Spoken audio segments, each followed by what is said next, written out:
आज मी माझ्या ऑफिसचं काम लवकरच बंद केलं तर काम लवकर बंद करण्याचं कारण असं की आज होता माझ्या लहान भावाचा वाढदिवस. आणि भावाचा वाढदिवस म्हटल्यावर माझी बहीण तिचं क्लास सुटल्या लगेच घरी आली, कारण आम्हाला दोघांना पण वाढदिवसाच्या आधीची थोडीफार तयारी करायची होती.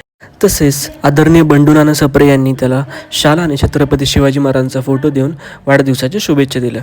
नंतर मी गाडी काढली, कारण मला जायचं होतं केसर पिस्ता फ्लेवरचा केक घ्यायला. घरी आल्यानंतर बहिणीने आणि आईने भावाचं औक्षण केलं. त्याच्यानंतर आम्ही बड्डे सेलिब्रेट केला.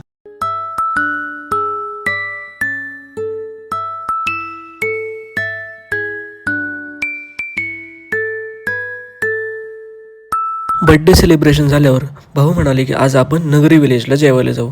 तर हॉटेल नगरी विलेज हे अहिल्यानगरमधील एक प्रसिद्ध प्युअर व्हेज फॅमिली रेस्टॉरंट आहे, जे ग्रामीण थीम, अस्सल महाराष्ट्रीयन जेवण आणि आरामदायक ॲम्बियन्ससाठी ओळखले जाते. तर या ठिकाणी एक VR गेमिंग झोन पण आहे. तर त्याच्यामध्ये मी माझ्या बहिणीला बसवलं होतं आणि साईडने इकडून भाऊ म्हणत होता पडती की काय. नंतर आम्ही घरी जाताना काही फोटोज काढले. चला तर भेटूया नेक्स्ट व्लॉगमध्ये.